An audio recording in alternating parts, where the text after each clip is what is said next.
الحمد لله رب العالمين والصلاة والسلام على حبيبه محمد وآله وصحبه أجمعين. أعوذ بالله من الشيطان الرجيم. بسم الله الرحمن الرحيم. قل يا أيها الكافرون لا أعبد ما تعبدون ولا أنتم عابدون ما أعبد ولا أنا عابد ما عبدتم ولا أنتم عابدون ما أعبد لكم دينكم ولي دين. اللهم سبحانك لا علم لنا إلا ما علمتنا إنك أنت العليم الحكيم. مولاي صل وسلم دائما أبدا علی حبیبک خیر الخلق کلہم. سورہ کافرون مکہ مکرمہ میں نازل ہوئی مکی صورتوں میں شمار ہوتی ہے. ارشاد باری ہے، فرما دیجئے یا ایھا الکافرون، اے کفار، لا اعبد ما تعبدون، جن کی تم پوجا کرتے ہو میں کبھی بھی ان کی پوجا نہیں کر سکتا. ہوا یہ کہ مشرکین مکہ نے جب دیکھا کہ یہ ایک موومنٹ بن گئی ہے اور لوگ ہزار رکاوٹوں کے باوجود، مظالم ڈھانے کے باوجود، سختی کے باوجود بھی اسلام قبول کرتے جا رہے ہیں، اور جو قبول کرتے ہیں وہ چھوڑتے بھی نہیں. تو انہوں نے کہا کوئی سمجھوتے کی راہ نکالنی چاہیے. تو بارگاہ رسالت پناہی میں حاضر ہوئے اور اس خواہش کا اظہار کیا کہ آپ جس رب کی عبادت کرتے ہیں کرتے رہیے، جس کو آپ اللہ مانتے ہیں مانیے، لیکن ہمارے معبودوں کو، ہمارے بتوں کو غلط کہنا چھوڑ دیجیے. آپ اپنے رب کے ساتھ خوش رہیے، ہمارے اپنے رب ہیں، ہمارے اپنے معبود ہیں، ہمیں ہمارے معبودوں کے ساتھ رہنے دیجیے. تو آپ صلی اللہ علیہ وسلم نے فرمایا کہ حق کو حق کہنا تب بھی سچ بنتا ہے جب باطل کو بھی باطل سمجھا جائے. اگر باطل کا رد نہ کیا جائے تو پھر حق ثابت نہیں ہوتا. رات کو رات نہ مانا جائے، دن بھی رات بھی برابر ہے، یہ کیسے ہو سکتا؟ رات کو رات مانا جائے گا، کفر کو کفر کہا جائے گا، غلط کو غلط کہا جائے گا. اسلام اور کفر میں سمجھوتا ممکن نہیں ہے.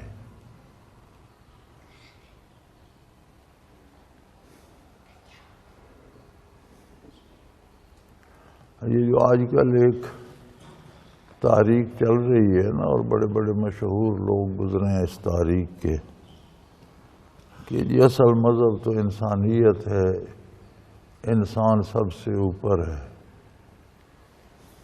ان بیہودہ لوگوں کو اور ان بیوقوفوں کو یہ نہیں پتا کہ انسانیت اسلامی عقائد کا ایک جز ہے دین اسلام کا. انسان کا مقام، انسانی حقوق، انسانی عظمت کس نے بیان کی ہے؟ یہ انسانیت ہے کہ انسان کو بتوں اور جانوروں کے آگے جھکا دیا جائے.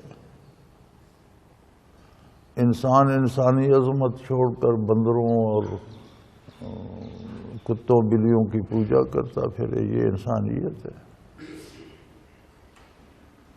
پھر یہ کون سی انسانیت ہے کہ کچھ لوگوں کو تو آپ سر پہ اٹھا لیں اور باقی کے ساتھ ظلم ہوتا رہے؟ انسانی اقدار اور انسانی معیار ہی تو اسلام نے مقرر کیے کہ ہر انسان کا کیا حق ہے اور ہر انسان پر کیا فرض ہے، اور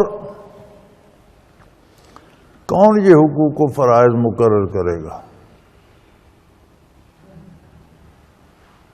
میں کروں گا تو میری اپنی پسند ہوگی، شاید آپ کی پسند مجھ سے نہ ملے، آپ کریں گے تو آپ کی اپنی پسند ہوگی، کوئی اور آپ سے متفق نہ ہو، ہر فرد کی اپنی سوچ ہوگی۔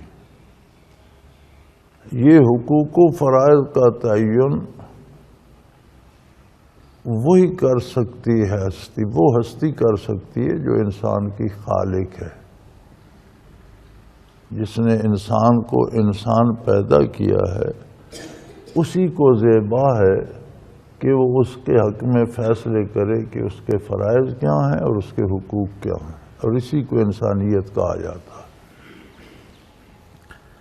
تو حضور صلی اللہ علیہ وسلم نے فرمایا کہ یہ تو کوئی بات نہ ہوئی کہ جھوٹ ہے ہی کوئی نہیں، دونوں سچ ہیں، یہ کیسے ہو سکتا ہے؟ جھوٹ کو جھوٹ کہا جائے گا تب سچ ثابت ہوگا۔ ایک خبر سچ ہے، ایک جھوٹی ہے، اب جھوٹ کو بھی مانا جائے کہ نہیں یہ بھی جھوٹ نہیں ہے اور یہ سچ ہے، تو جو جھوٹ نہیں ہے وہ پھر سچ ہے، تو دو سچ کیسے ہو گئے؟ آج بھی کفار کو یہی شکایت ہے۔ میں ایک دن تبصرہ سن رہا تھا اہل مغرب کا، وہ انگریزی میں مذاہب پر تبصرہ کر رہے تھے، تو اسلام کے بارے انہوں نے کہا کہ Islam has the monopoly of the truth, کہ اسلام کی سچائی پر اجارہ داری ہے۔ اجارہ داری یا مناپلی ناجائز قبضے کو کہتے ہیں، زبردستی کسی چیز پر قبضہ کر لینا کہ اس نے اجارہ داری بنا لی، غلط طریقے سے قابض ہو جانا۔ تو ان کا خیال تھا کہ اسلام ساری سچائی پر قبضہ جمائے ہوئے ہے، یہ بات درست نہیں ہے۔ حقیقت یہ ہے کہ اسلام از دا اونلی ٹروتھ، اسلام ہی ایک حقیقت ہے اور سچ ہمیشہ ایک ہوتا ہے۔ اس کے خلاف جتنی باتیں ہوتی ہیں وہ جھوٹ ہوتی ہیں، کوئی زیادہ جھوٹ، کوئی تھوڑا جھوٹ، لیکن ہوتا جھوٹ ہی ہے۔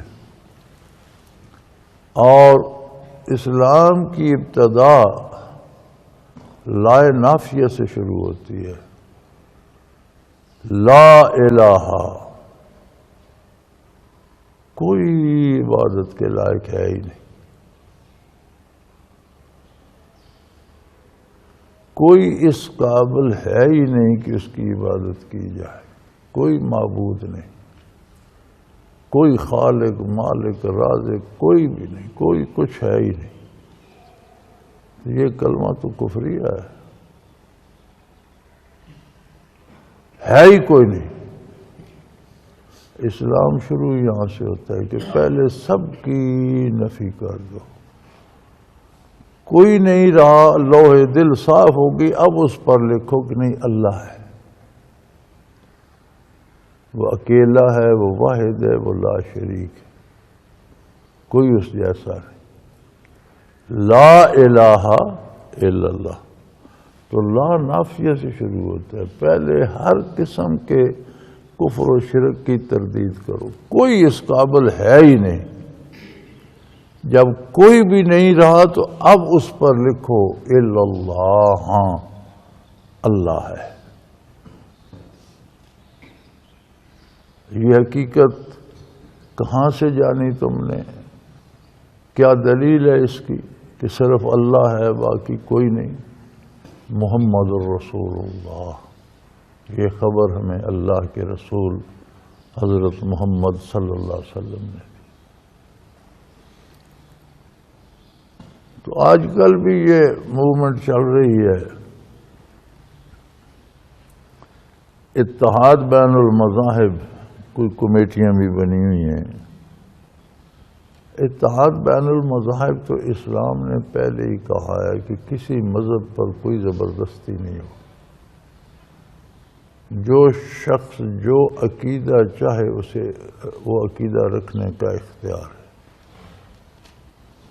اس عقیدے کے مطابق اس کے اپنے حقوق ہیں، اس کی جان مال آبرو کا تحفظ کیا جائے گا، کسی پر زبردستی کوئی عقیدہ نہیں ٹھوسا جائے گا۔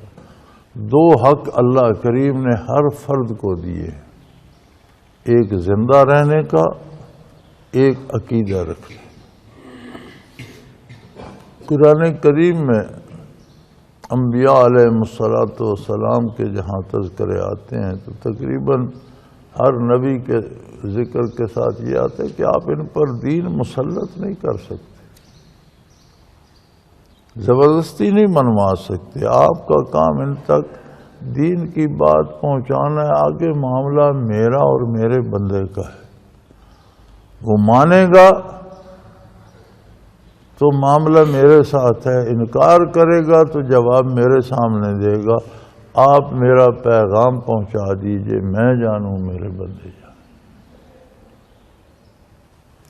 تو زبردستی کسی سے نہیں منوایا جا سکتا۔ اتحاد بین المذاہب یہ ہے کہ حق حق ہے، باطل باطل ہے، لیکن کسی کے غلط عقیدے کی بنیاد پر اسے قتل نہیں کیا جا سکتا، اس پر کوئی زبردستی نہیں کی جا سکتی، اس کی عزت جان مال آبرو نہیں لوٹا جا سکتا، اس کے انسانی حقوق بحال ہیں۔ اگر اسلامی ریاست میں رہتا ہے تو ریاست کی ذمہ داری ہے اس کے سارے حقوق کا تحفظ کرے، لیکن اسے سچ نہیں مانا جائے گا۔ سچ ایک ہوتا ہے۔ نبی کریم صلی اللہ علیہ وآلہ وسلم نے ایک سیدھا خط بنایا زمین پر، اور اس میں سے بے شمار خط دائیں بائیں چھوٹے چھوٹے خط نکالے، فرمایا یہ جو سیدھا خط ہے یہ اللہ کا دین ہے، کوئی دائیں نکل گیا کوئی بائیں نکل گیا، اس سب بے دینی۔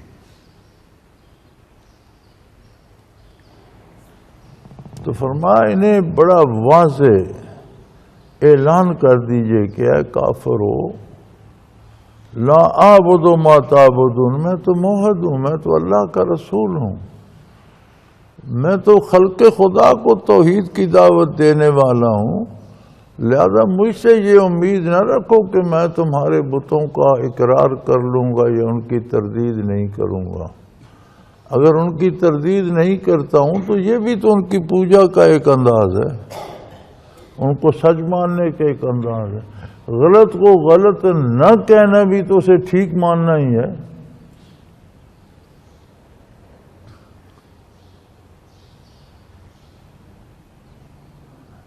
وَلَا أَنْتُمْ عَابِدُونَ مَا أَعْبُدُ، اور جب تک تم اس کفر و شرک میں مبتلا ہو اور اس سے توبہ کر کے پاک نہیں ہوتے، تمہیں میرے پروردگار کی عبادت نصیب نہیں ہوگی۔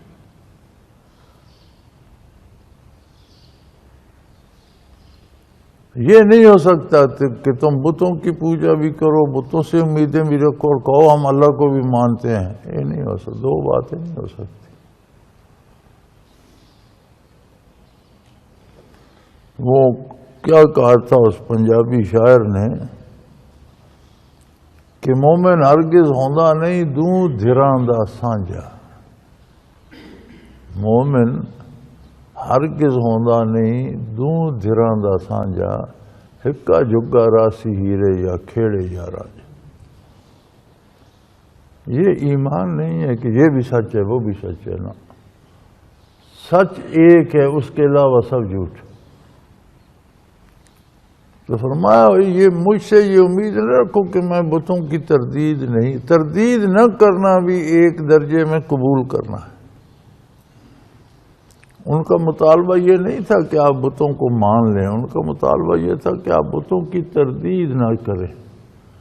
فرمایا تردید نہ کرنا بھی ایک درجے میں مان لینا ہے، لہذا میں تو ڈٹ کے تردید کروں گا کہ یہ کفر ہے، شرک ہے، یہ پتھر ہیں، بے اثر ہیں، کوئی چیز نہیں، لہذا مجھ سے یہ امید نہ رکھو کہ میں ان کی تردید نہیں کروں گا۔ اور تم جب تک کفر و شرک میں مبتلا ہو تم توحید کی لذت سے آشنا نہیں ہو سکتے. جس کی میں عبادت کرتا ہوں اس کی عبادت تم نہیں کر سکتے جب تک کفر و شرک سے نکلتے نہیں ہو. وَلَا أَنَا عَابِدٌ مَا عَبَدتُّمْ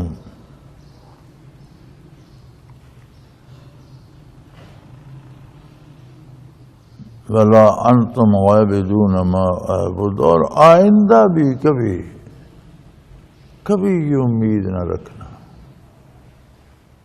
کہ میں اللہ کا رسول ہوتے ہوئے کبھی ان بتوں کی تردید نہ کروں گا. یہ ممکن نہیں ہے.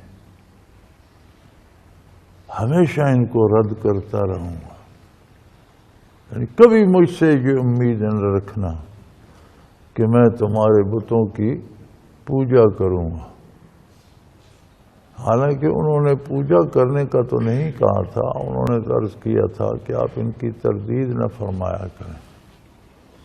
آپ نے فرمایا صلی اللہ علیہ وسلم کہ تردید نہ کرنا بھی تو ایک درجے میں مان لینا ہے.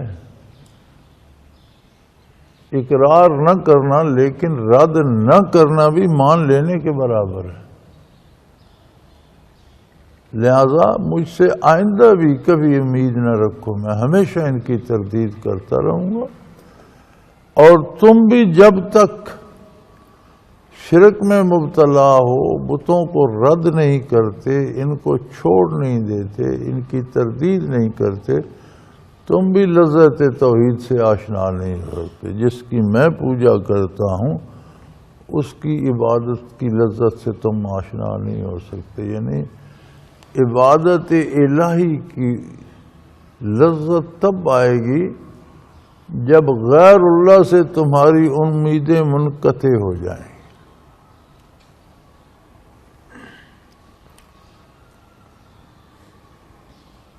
اور بت صرف پتھر کے نہیں ہوتے، بے شمار بت ہوتے. مولانا احمد علی لاہوری رحمۃ اللہ تعالی علیہ فرمایا کرتے تھے کہ لوگ کلمہ بھی پڑھتے رہتے ہیں، نمازیں بھی پڑھتے رہتے ہیں، لیکن بہت سے خدا بنا رکھے ہیں. کسی کی دکان اس کا خدا ہے، کسی کی ملازمت اس کا خدا ہے، کسی کا افسر اس کا خدا ہے. یعنی جس سے انہوں نے امیدیں وابستہ کر رکھی ہیں وہی خدا ہے ان کا.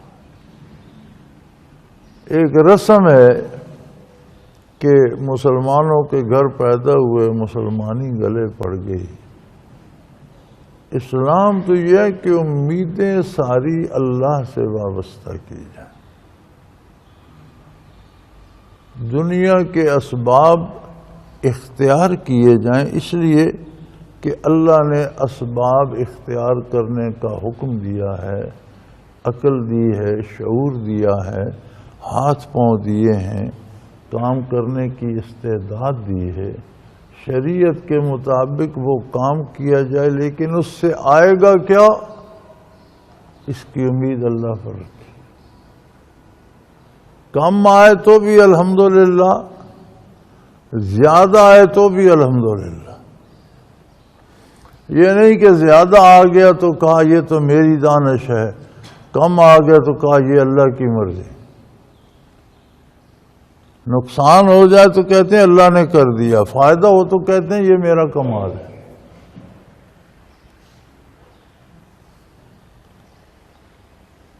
تو فرمایا یہ نہیں چلے گا.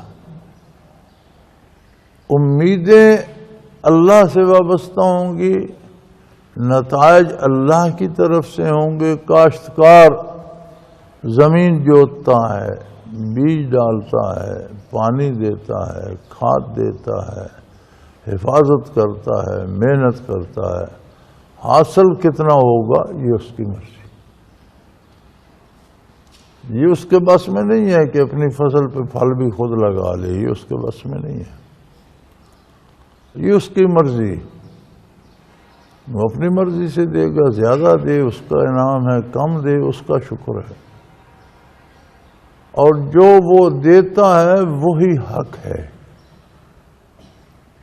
جو فیصلے اللہ کریم کی طرف سے ہوتے ہیں اس بندے کے حق میں اس وقت وہی بہترین فیصلہ ہوتا ہے۔ سو فرمایا وَلَا أَنَا عَابِدٌ مَا عَبَدتُّم، مجھ سے آئندہ بھی کبھی یہ امید نہ رکھنا کہ جن کی تم پوجا کرتے ہو میں ان کی پوجا کروں گا۔ اب یہاں سمجھنے کی بات یہ ہے کہ انہوں نے پوجا کا نہیں کہا تھا، ماننے کا نہیں کہا تھا، بتوں کی عبادت کا نہیں کہا تھا، صرف یہ عرض کیا تھا کہ آپ بتوں کی تردید نہ فرمائیں۔ آپ یہ نہ کہیں کہ یہ باطل ہیں، آپ اپنے دین کا کہتے رہیں اللہ حق ہے، اللہ برحق ہے، اللہ پر ایمان لانا چاہیے، لیکن بتوں کو رد نہ فرمایا۔ آپ نے فرمایا رد نہ کرنا بھی تو ایک درجے میں قبول کرنا ہے۔ لہذا یہ دو رنگ کا اسلام نہیں ہے۔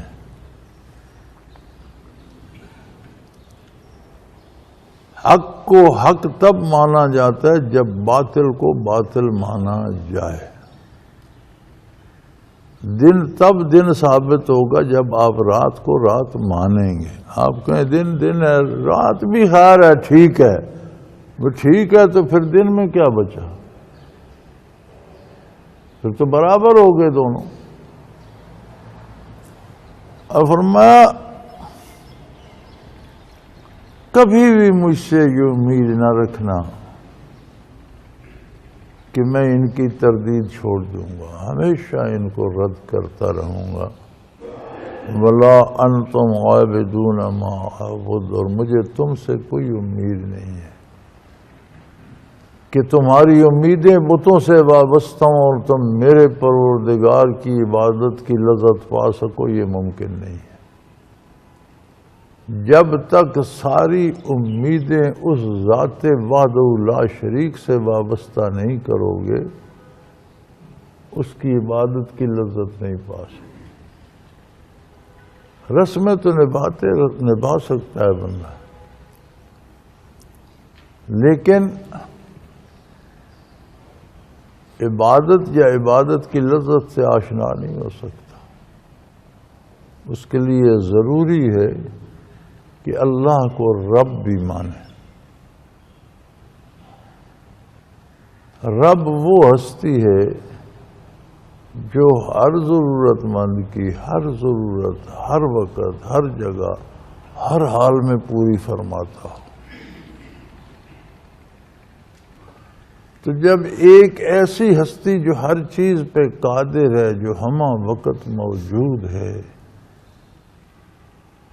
جس کے خزانوں کی کوئی حد نہیں، جس کی عطا کی کوئی حد نہیں، ہمہ وقت دینے کے لیے تیار ہے، بغیر مانگے بغیر جانے ضرورتیں پوری کر رہا ہے۔ انسان کو نہیں پتا کہ اس کے اپنے وجود کے اندر ایک لمحے میں کتنی تبدیلیاں ہوتی۔ 10 کھرب سیل ہیں ایک وجود میں، ایک لمحے میں کتنے نئے سیل پیدا ہوتے ہیں، کتنے مرتے ہیں، گنے نہیں جا سکتے، اس لیے کہ سائنس کہتی ہے کہ کوئی سیل 6 مہینے سے زیادہ زندہ نہیں رہتا۔ اگر 6 مہینے میں 10 کھرب سیل مر جاتے ہیں، 10 کھرب نئے پیدا ہوتے ہیں، تو پھر ضرب تقسیم دے کر نکال لیجئے کہ ایک منٹ میں کتنے مرتے ہیں، کتنے پیدا، ایک سیکنڈ میں کتنے مرتے ہیں، کتنے پیدا ہوتے ہیں۔ کوئی انسان کو خبر ہے کون موت دے رہا ہے انہیں، کون نئے پیدا کر رہا ہے؟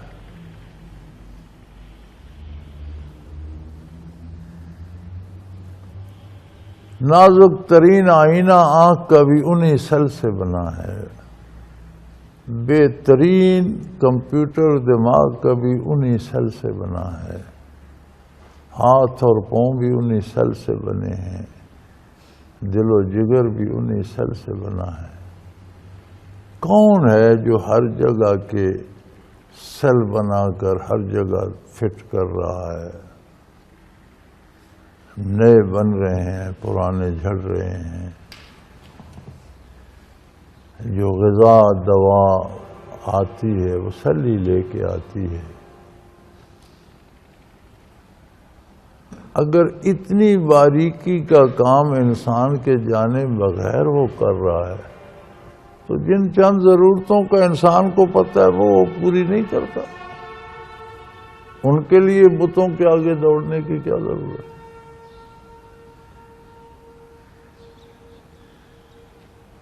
تو فرمایا اس کفر و شرک کی حالت میں تم کبھی میرے رب کی عبادت سے آشنا نہیں ہو سکتے.